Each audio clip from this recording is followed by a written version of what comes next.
Hope you all had a good break. We will get right into it. Mr. Rudel, a review of the March 2020-2021 financial report.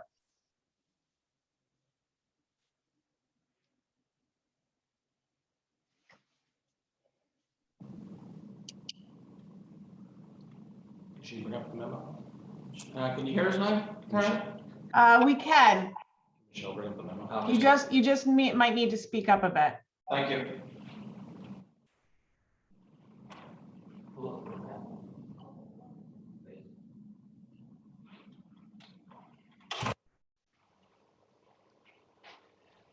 And this little page is just pulling up the memorandum in front of us.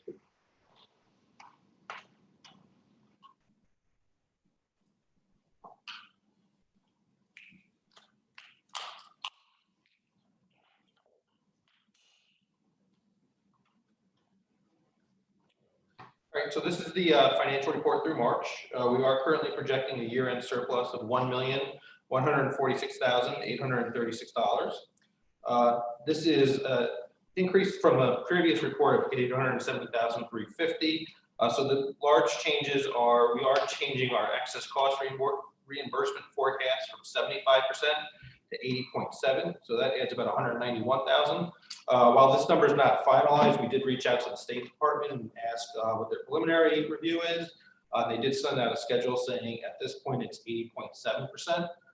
So while it's subject to change, we did increase the forecast to that 80.7%. We have disencumbered a little bit of money in legal fees. Tuition reimbursement will be slightly under budget by $8,700.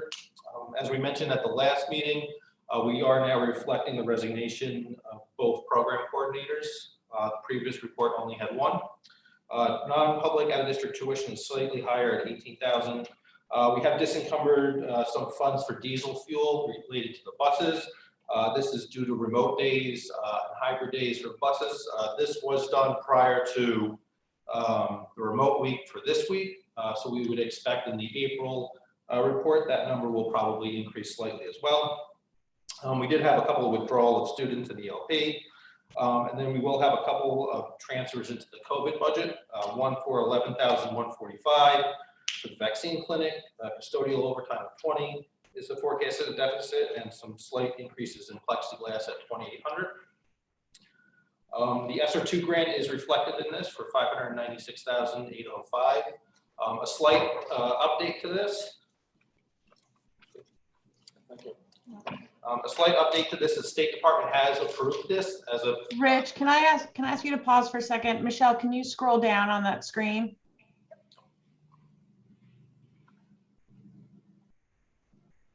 Just so everyone who's watching the meeting can follow along. Thank you. So just a slight update: the State Department has approved the ESSER 2 grant over spring break, actually. So we are approved in the amount of $596,805. We have requested a drawdown of almost the entire amount of about $575,000. So we would expect to actually receive those funds in the next couple of weeks. Again, that grant is funding 3 elementary teachers, 1 technician, some facility improvements, PPEs, and technology-related items. The breakdown of the RCs, general education RCs, are a positive $402,286. Special education RCs are a positive $768,318. And again, that is primarily due to a higher reimbursement rate for excess costs. And then the reopening expenditures are forecasted at a negative $23,768, which would be addressed if the board approves the transfers highlighted. We'll go through some of the RCs. RC1, there really is no change. RC3, there is no change. RC5 and 7 are similar to the previous months and no change. RC8, 9 and 10 are similar to the previous months and no change. RC11, we do have the balance in transportation of $40,100, and interscholastic officials due to the short winter season of $25,000. RC12 is largely the same. We have filled the maintenance and custodial supervisors, so that balance of $20,000 remains favorable, as that is the time in which the position was vacant. RC13 remains the same, some savings due to clubs and councils. RC15 remains the same as the beginning of the year, with some slight savings in the copy center. RC16, I had mentioned, We did increase the balance, favorable balance of legal fees from 25,000 to just over 35,000. We are looking at the trend every month, and the February bill was significantly lower than expected. RC 18 is pretty much the same. We are still flagging those contract support savings, which are the favorable contracts for our non-certified staff. As highlighted before, RC 19, we are reflecting the salary savings from the 2 vacant program coordinator positions. The reorganization, which has a director of elementary education, is expected now to be filled July 1st. So we would expect those savings to stay for the remainder of the year. RC 20 and 23 are the same. RC 24 are largely the same. I did highlight that there was a slight change in not in public tuition, out of district tuition. And then again, excess cost filing, while it's not finalized, the state did indicate to us a rate of 80.7%, which would be one of the highest rates in some time. While it's not final, we would expect to get the final number probably in a couple weeks, and then it would be reimbursed to us at the end of March or end of May.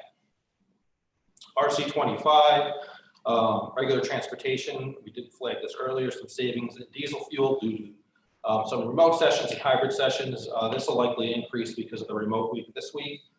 In addition, regular transportation will likely increase next month because, again, we have a remote week this week. Electricity, sewer, property insurance are all largely the same as the previous month. Health insurance remains the negative forecast of 65,000 as the previous month. RC 26, the one change is we did have a couple of withdrawals. So we lost some tuition, prorated tuition funds, and ELP tuition. Overall, we are again having a favorable balance of 1,146,836. If we move to the grant financial report, it's largely the same as previous months. We did highlight which branch are the 2-year grants versus 1-year grant. So the IDEA does expect to have a carryover of about 103,000. That is a 2-year grant. Title I, which is also a 2-year grant, anticipated to carry over just under 44,000. Title II grant is also a 2-year grant, and we anticipate carrying over just over 40,000. Title III is also a 2-year grant, and we anticipate carrying over just over $7,700. And then Title IV is also a 2-year grant, and we anticipate carrying over $11,702. The ESSER grant has been received. The ESSER 2 grant, as I had mentioned, has been approved by the State Department, and we did submit for our drawdown for the month of May. The Coronavirus Relief Fund we've expended as well. The food service financial report, the month of March did have its strongest sales of the year. Revenue exceeded about 130,000 for the month, which was 110% higher than the next month. We would anticipate April being a much worse month. Again, we had a closure on April 5th of the high school and middle school, and then not reflected in here is the remote week for this week. We would anticipate probably losing at least $30,000 to $35,000 in revenue for this remote week. However, with some of the shifts that we made during the year, we still have at least a positive fund balance to end the year. We may or may not have to bring a transfer to the COVID account for some additional funding to support the lunch account, depending on how the rest of April plays out. But obviously, with a couple of remote days for the high school or middle school beginning, and then the remote week in April, plus the normal spring break week, we have less serving days in April than really any month in the year.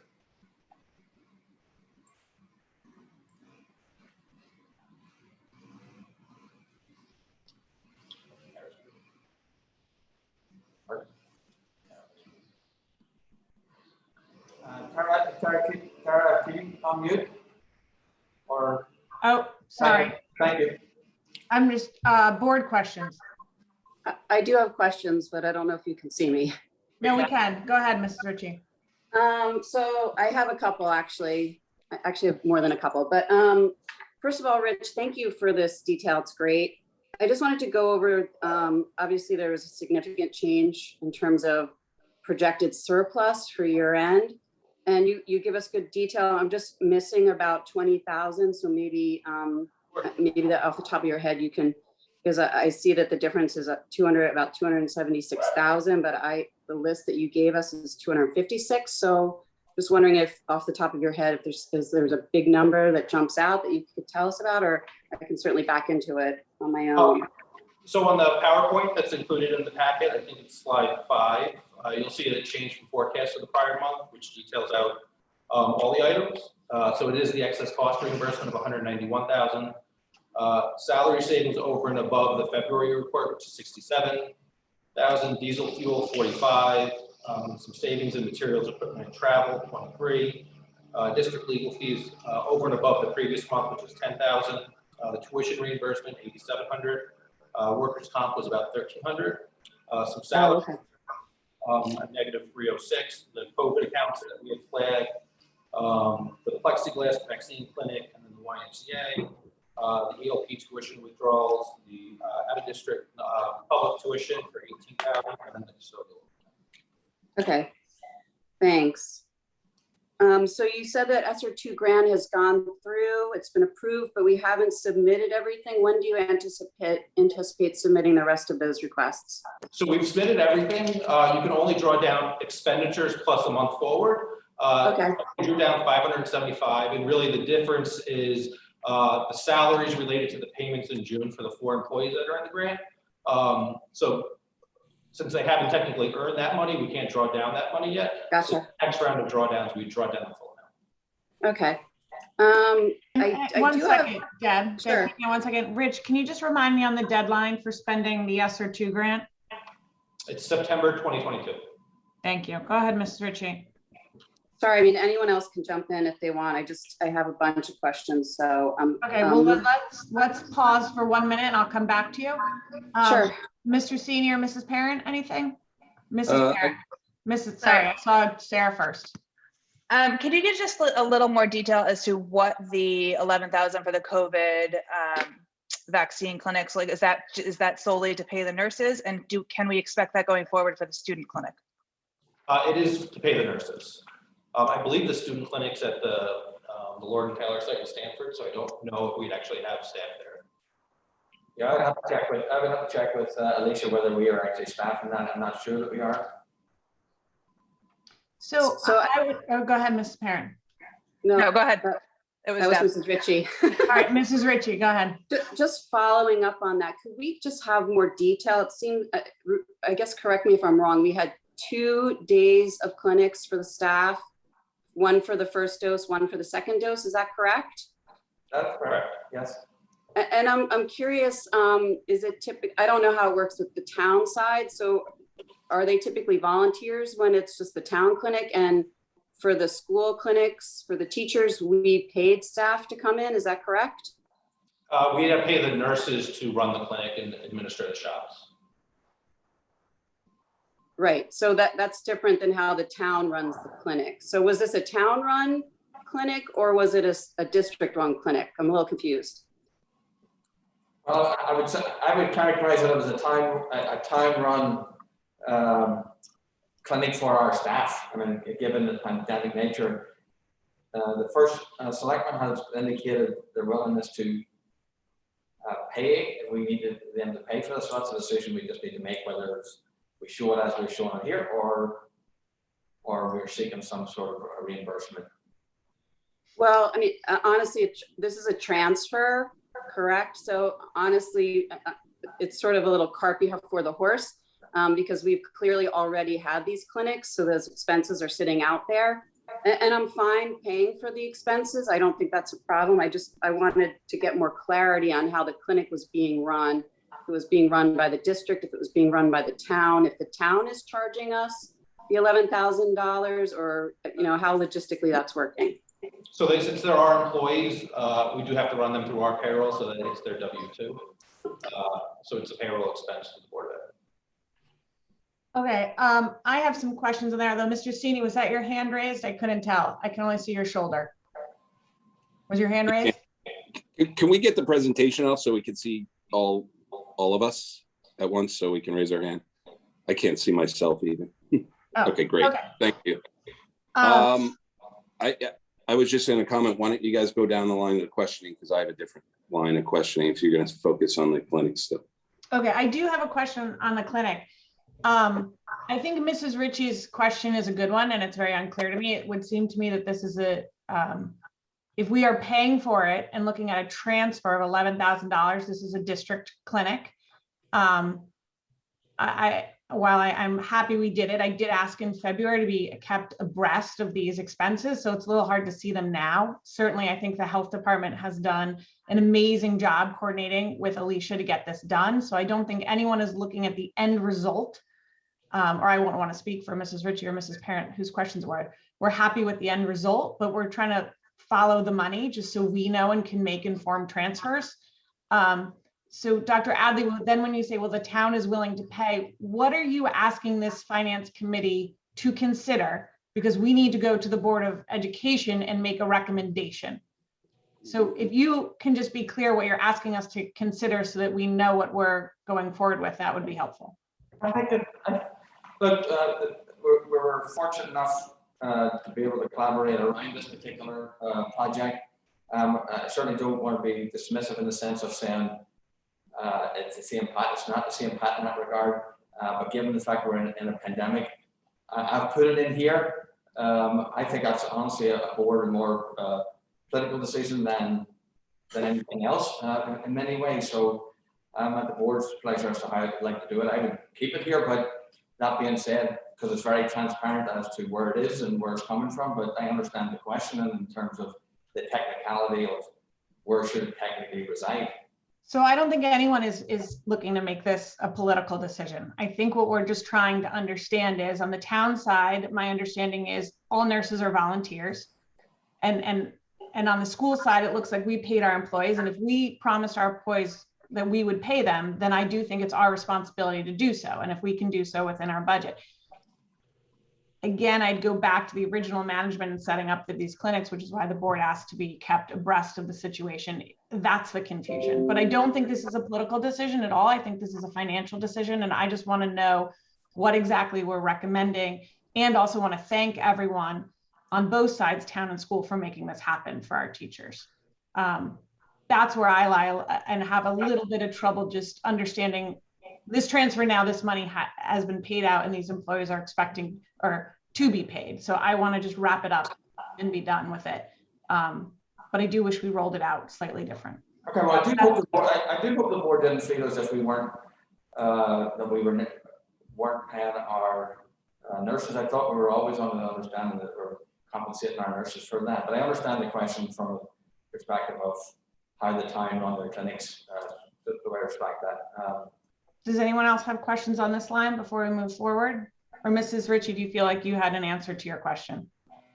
I do. I just wanted clarity in terms of how how this was being run through. But again, I echo your comments, Tara. I think it's great that we did this. I'm happy that we offered it. We clearly have the funds available to pay the nurses. And if that's what was decided to do, I'm happy to go ahead and support this transfer. I just needed more clarity on how this had worked. So I'm fine.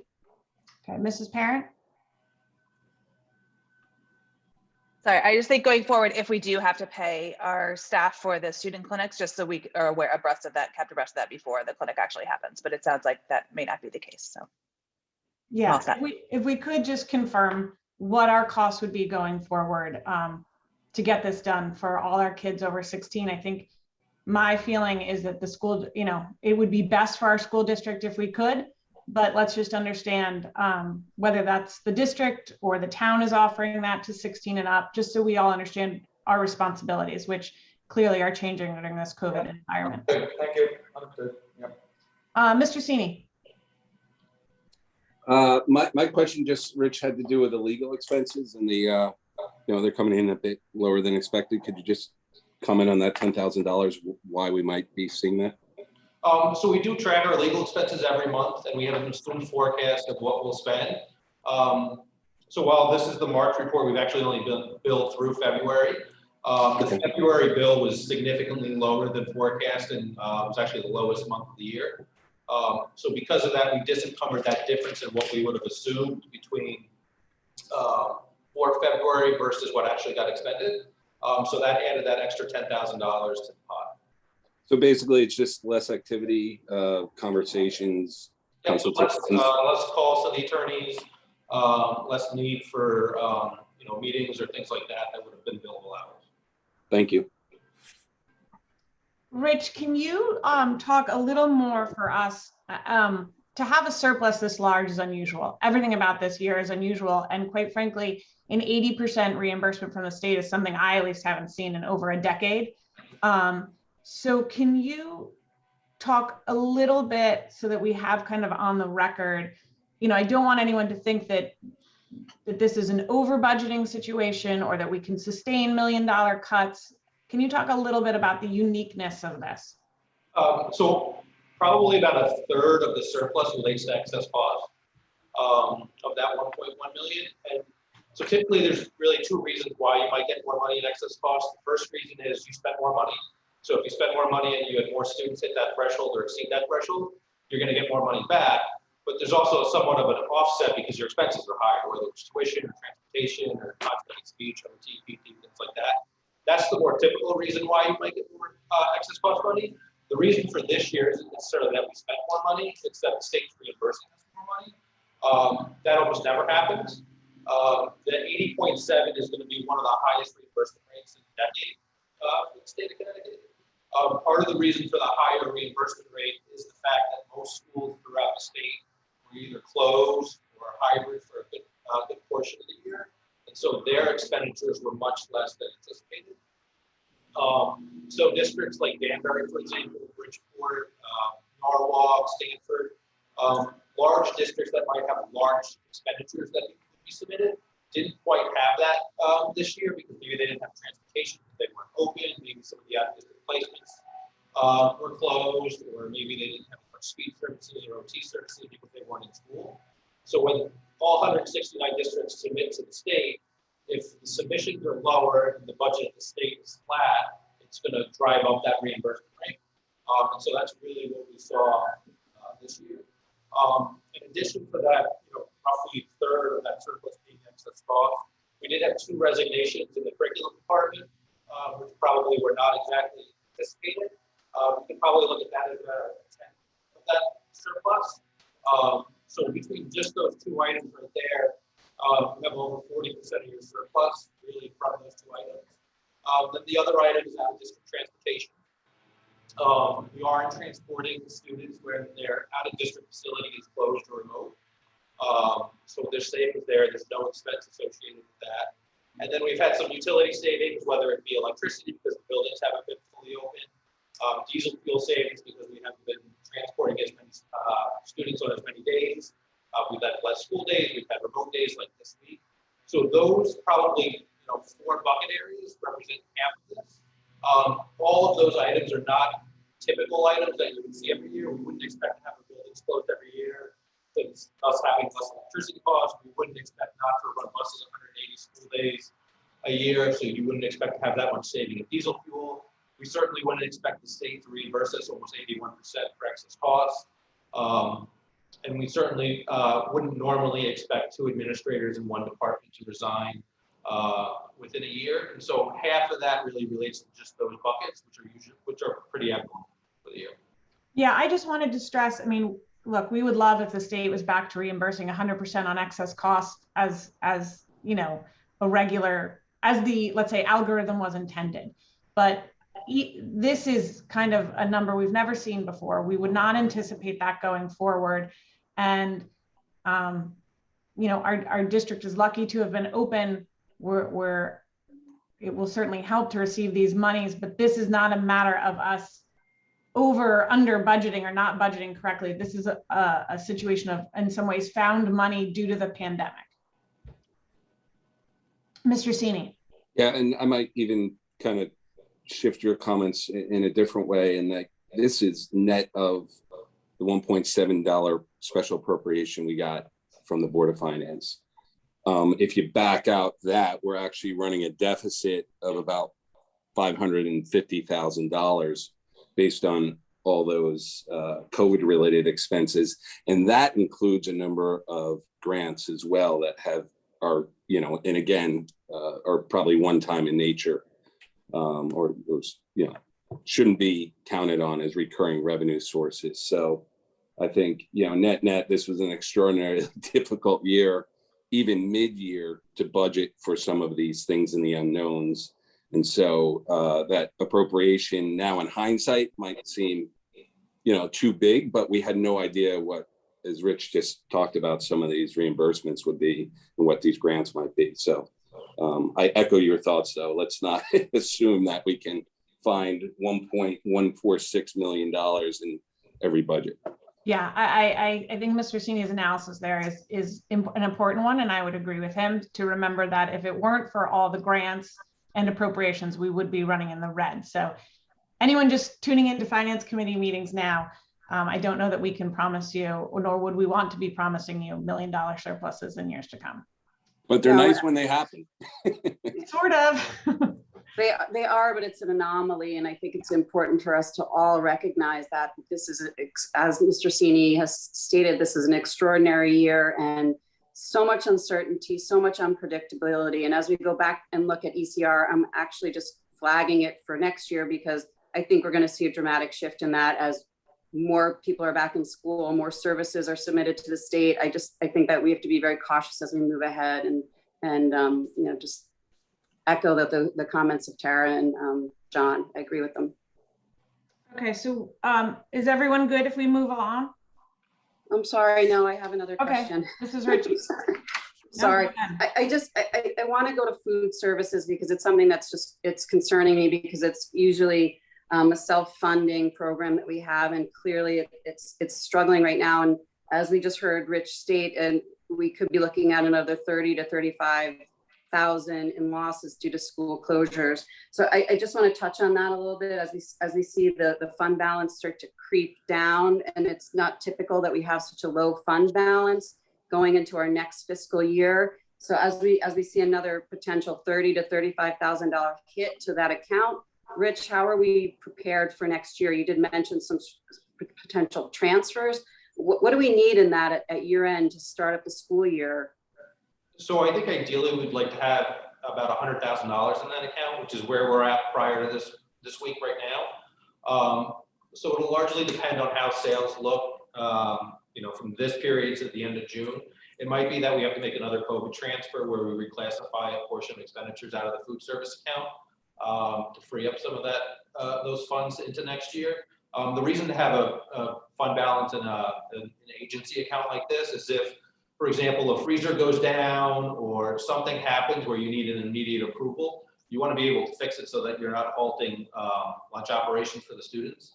So if we look around all the districts throughout Connecticut, every district is right now running a deficit in their food service operations. Westport is running about $1 million deficit. New Canaan is running about a $500,000 deficit. Greenwich always runs a deficit in normal years. It's running an even bigger deficit in COVID years. Richfield and Wilton as well. So part of the problem is usually it's self-sustaining because you're relying on sales, lunch sales.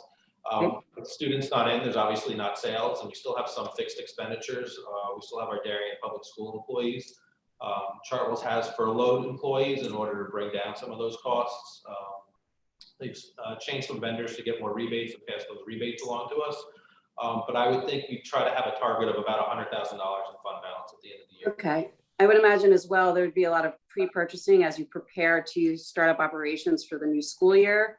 And that would happen prior to any revenues being generated. So that's just something I want to keep an eye on because it's obviously usually something that we don't have to be concerned with. But this year is, again, an aberration. So we just need to keep an eye on that. But So thank you, Rich. you do see, you know, a drop in revenue in that first beginning of the year as you're buying a lot of food. It tends to go up in that October, November timeframe. It dips a little bit in December and February because you have less service days, and then you see that spike in March, dip in April, and a big spike in May and June. So, Mr. Rudel, I would just keep an eye. In May and June, we have, at least at our high school, some of that population, at least one grade level, usually out on internships or projects. So you may see some different kinds of dips this year due to that. So if we need to bring a transfer, I guess we'd look to see it in the coming months. Yep. Any further questions? Mrs. Ritchie, I I see another one. I'm sorry. I just want to go over to the reconciliations. There just was a couple big ones that I wanted to just get some clarity on. The first one, it seems to be exhaust fan maintenance at Henley and Holmes, Royal, Oxridge, and Tokenique. Could you just touch on that? And then the other one to touch upon is, I see a $20,000, it says additional natural gas expense. Could you just clarify that, please? Thank you. So for the natural gas expense, Holmes actually turned to natural gas about midway through the year. It was one of the schools we were waiting on. So that's part of the change there. Some of the change for the exhaust fans, facilities department did have to do some minor repairs on exhaust fans, which is just really routine maintenance. We do have some older exhaust fans in some of the schools like Hindley and Royal and the current Oxbridge. And so there was a need for some additional work just to make sure that they're running smoothly. Okay, but that was something that was not budgeted. Correct. Okay, thank you. That's it. Mr. Riddle, can I just touch back on ESSER 2? So if you said we're spending most of it now with our requests, so then we are relying on the other federal grants to take us into next year, because if we spend down all of ESSER 2 with this current request, we'll be reliant on the other grant going forward, correct? That is Or correct. anything not in our budget? Correct. Okay, thank you. Any other questions? Okay, we'll move on. Do you have anything else on reopening of schools protected expenditures, Mr. Riddle? Agenda item number 2, or are you satisfied there? I think we're good.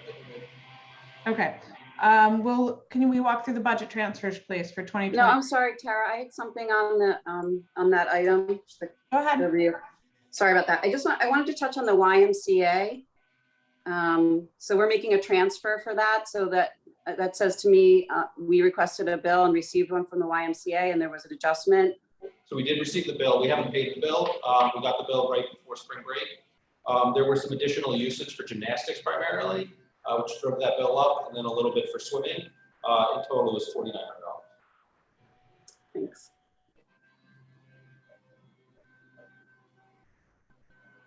Any other questions? Okay, we will move on to the budget transfers for 2020, 2021, Mr. Riddle.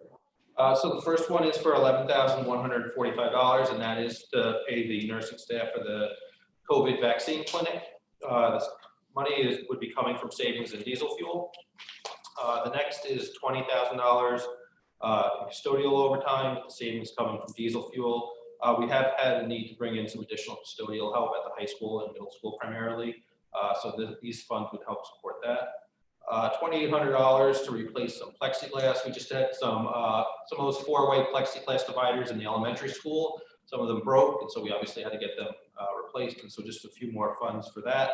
And then again, $4,940 for YMCA usage, which is for gymnastics and swimming.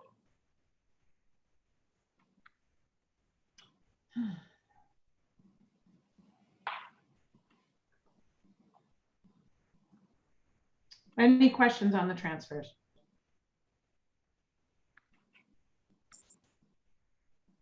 Okay, seeing none, we'll move on. Mr. Riddle, do you expect any other transfers in special education given our closure this week and students receiving services remotely? Not at this point. We might actually see a little bit more money in things like transportation, but not at this point in terms of transfers. Okay, thank you. Any other questions? Okay, we'll move forward to the third-party administrators for the 457B plan. So this is primarily procedural. So the district uses Omni Group to provide its 403B remittance and administration. It does not do that for its 457B plan. It uses the CASBO plan. The CASBO plan does put pretty much all the liability on the district to make sure everything is done correctly, which means then you bring in attorneys to make sure if you have a quadro request or a loan request or anything of that nature. So the recommendation is really to combine the third-party administrator for the 403B and 457 with the Omni Group. It is a process that's done in most districts. And then we would just need, because we are removing, we can't use the current plan document from CASBO with the Omni Group. We do need to change the name of the administrator on it from the previous finance director to myself. That way it's a brand new plan document with the Omni Group. We don't have that many people on the 457 plan. We actually only have about 4 people who utilize the 457 plan. The majority of employees utilize the 403 bid. Mr. Rule, how does this affect the contract in any language in notifying the union of the change? So there's none. Everybody would still have the same access to the current investment providers that they currently do. It's really more of a behind the scenes. It's actually a little bit easier for employees. The Omni Group has an interactive website that allows you to either increase your withholdings, decrease your withholdings. If you want to change your investment provider from, if it's AXA Equitable to Oldham Resources or however it might be, it's actually a lot more user friendly, but there's really no change in benefit to any employee.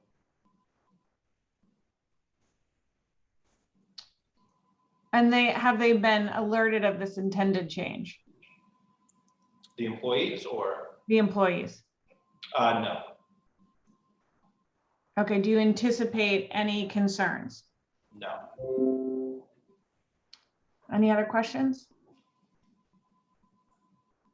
And this benefits the district in the administration of the overall. It does. So for example, if you have a qualified domestic relationship order, which is essentially splitting certain assets that an employee might have in a 457, it can be done through Omni Group, which takes kind of the onus off the district and the liability of the district. Currently under the CASBO plan, it is the district's liability and onus to ensure that everything is done properly, that the communications with the two individuals who have that plan and their attorneys are done.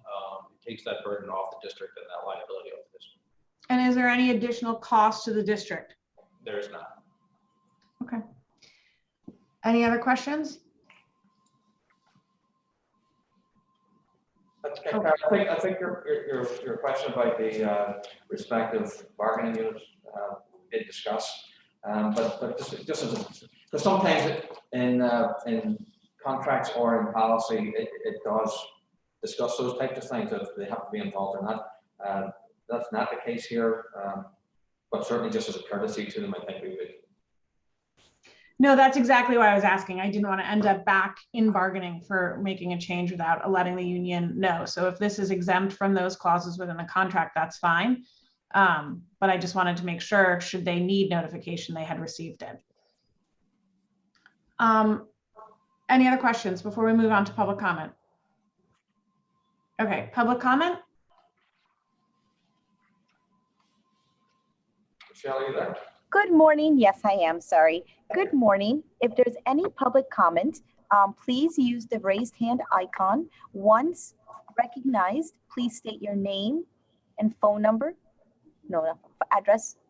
I'm sorry. I'm trying to pull this here. There are no raised hands at this time. Okay, with that, I'll entertain a motion to adjourn. Mrs. Parent, and seconded by Mr. Sini. All in favor? We are adjourned. Thank you, everybody. Thank you, everyone. Thank you for participating. Thank you very much.